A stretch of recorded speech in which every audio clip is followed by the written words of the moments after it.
Bienvenue à tous dans cette nouvelle leçon, dans laquelle on va essayer de différencier entre la langue, le langage et la parole. Premièrement, la langue.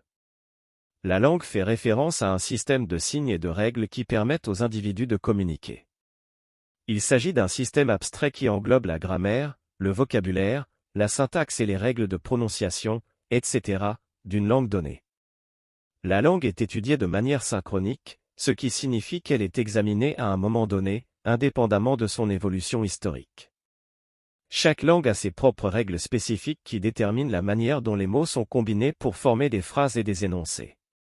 Par exemple, l'anglais, le français, l'espagnol et le chinois sont tous des exemples de langues différentes, chacune avec sa propre structure grammaticale et son propre vocabulaire. Deuxièmement, le langage. Le langage est le concept plus large qui englobe la capacité humaine à communiquer à travers des systèmes de signes.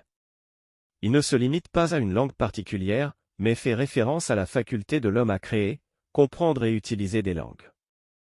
Le langage est une caractéristique innée de l'être humain, et il englobe à la fois la communication verbale, parole, et non verbale, comme la gestuelle, les expressions faciales, etc.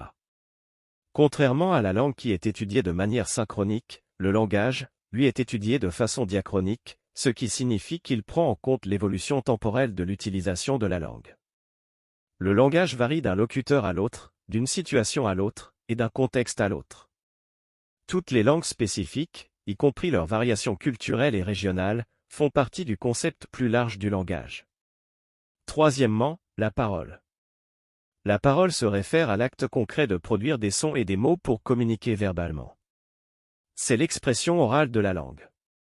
La parole est l'aspect le plus concret du langage, et elle implique la production de sons, de syllabes, de mots et de phrases à travers la bouche, les cordes vocales et d'autres organes impliqués dans la production sonore.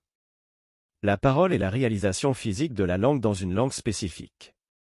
Chaque individu a sa propre manière de prononcer les mots et de s'exprimer verbalement, ce qui peut entraîner des variations et des accents linguistiques.